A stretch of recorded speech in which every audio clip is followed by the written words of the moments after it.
संतोष मिश्रा जी के यहाँ पहला लड़का हुआ तो पत्नी ने कहा, बच्चे को गुरुकुल में शिक्षा दिलवाते हैं। मैं सोच रही हूँ कि गुरुकुल में शिक्षा देकर उसे धर्म ज्ञाता पंडित योगी बनाऊंगी।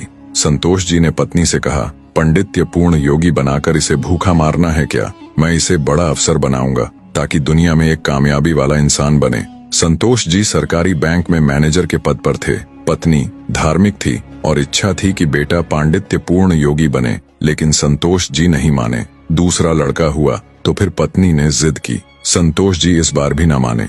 तीसरा लड़का हुआ, पत्नी ने फिर जिद की, लेकिन संतोष जी एक ही रट लगाते रहे, कहाँ से खाएगा, कैसे गुजारा करेगा, और नहीं माने। चौथा लड़का हुआ। इस बार पत्नी की जिद के आगे संतोष जी हार गए और अंततः उन्होंने गुरुकुल में शिक्षा दीक्षा दिलवाने के लिए वही भेज ही दिया। अब धीरे धीरे समय का चक्र घूमा। अब वो दिन आ गया जब बच्चे अपने पैरों पे मजबूती से खड़े हो गए। पहले तीनों लड़कों ने मेहनत करके सरकारी नौकरियां हासिल कर ली। पहला डॉक्टर, दूसरा बैंक मैनेजर, तीसरा एक सरकारी कंपनी में जॉब करने लगा। एक दिन की बात है, संतोष जी पत्नी से बोले, अरे भाग्यवान, देखा मेरे तीनों होनहार बेटे सरकारी पदों पे हो गए ना, अच्छी कमाई भी कर रहे हैं। तीनों की जिंदगी तो अब सेट हो गई, कोई चिंता नहीं रहेगी अब इन तीनों को। लेकिन अफसोस, मेरा सबसे छोटा बेटा गुरुकुल का आचार्य बनकर घर घर यज्ञ करवा रहा है, प्रवचन कर रहा है। जितना वह 6 महीने में कमाएगा उतना मेरा एक बेटा 1 महीने में कमा लेगा। अरे भाग्यवान, तुमने अपनी मर्जी करवाकर बड़ी गलती की। तुम्हें भी आज इस पर पश्चाताप होता होगा, मुझे मालूम है, लेकिन तुम बोल क्यों नहीं रही हो? पत्नी ने कहा, हमसे कोई एक गलत है और ये आज दूध का दूध पानी का पानी हो जाना चाहिए। चलिए अब हम परीक्षा ले लेते हैं चारों की, कौन गलत है कौन सही पता चल जाएगा। संतोष जी मान गए। दूसरे दिन शाम के वक्त पत्नी ने बाल बिखराकर, अपनी साड़ी का पल्लू फाड़कर और चेहरे पर 1-2 नाखून के निशान मारकर आंगन में बैठ गई और पतिदेव को अंदर कमरे में छिपा दिया। बड़ा बेटा आया, पूछा, मम्मी क्या हुआ? माँ ने जवाब दिया, तुम्हारे पापा ने मारा है। पहला बेटा बोला, बुढ़ा सठिया गया है क्या?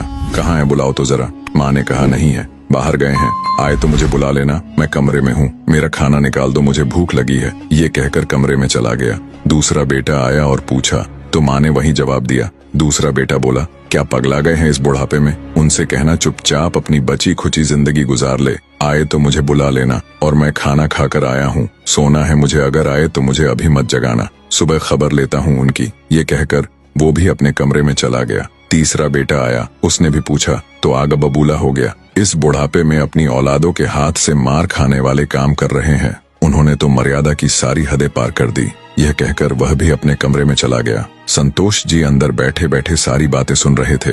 ऐसा लग रहा था कि जैसे उनके पैरों के नीचे से जमीन खिसक गई हो और उनके आंसू नहीं रुक रहे थे।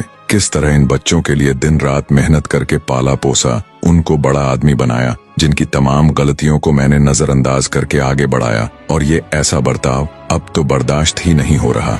इतने में चौथा बेटा घर में हरि ओम करते हुए अंदर आया। माँ को इस हाल में देखा तो भागते हुए आया, तो माँ ने अब गंदे गंदे शब्दों में अपने पति को बुरा भला कहा। तो चौथे बेटे ने माँ का हाथ पकड़कर समझाया कि माँ, आप पिताजी की प्राण हो, वो आपके बिना अधूरे हैं। अगर पिताजी ने आपको कुछ कह दिया तो क्या हुआ? मैंने पिताजी को आज तक आपसे बदतमीजी से बात करते हुए नहीं देखा। वो आपसे हमेशा प्रेम से बातें करते थे। जिन्होंने इतनी सारी खुशियां दी, आज नाराजगी से पेश आए तो क्या हुआ?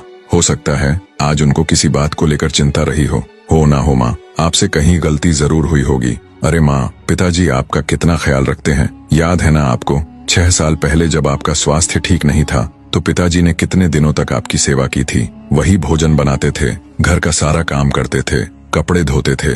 तब आपने फोन करके मुझे सूचना दी थी कि मैं संसार की सबसे भाग्यशाली औरत हूँ, तुम्हारे पिताजी मेरा बहुत ख्याल करते हैं। इतना सुनते ही माँ बेटे को गले लगाकर फपक कर रोने लगी। संतोष जी आंखों में आंसू लिए सामने खड़े थे।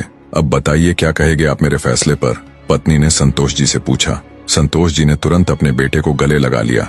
संतोष जी की धर्म पत्नी ने कहा, ये शिक्षा इंग्लिश मीडियम स्कूलों में नहीं दी जाती। माँ बाप से कैसे पेश आना है, कैसे उनकी सेवा करनी है, ये तो गुरुकुल ही सिखा सकते हैं, जहाँ वेद गीता रामायण जैसे ग्रंथ पढ़ाए जाते हैं, संस्कार दिए जाते हैं। अब संतोष जी को एहसास हुआ, जिन बच्चों पर लाखों खर्च करके डिग्रियां दिलाई, वे सब जाली निकले। असल में ज्ञानी तो वो सब बच्चे हैं जिन्होंने जमीन पर बैठकर पढ़ा है। मैं कितना बड़ा नासमझ था। फिर दिल से एक आवाज निकलती है, काश मैंने चारों बेटों को गुरुकुल में शिक्षा दीक्षा दी होती। स्कूलों में अगर संस्कार और उदारता की दीक्षा नहीं दी जा रही है तो वह स्कूल नहीं, केवल धंधा और व्यापार के केंद्र है। मातृमान पितृमान आचार्यवान पुरुषो वेदः।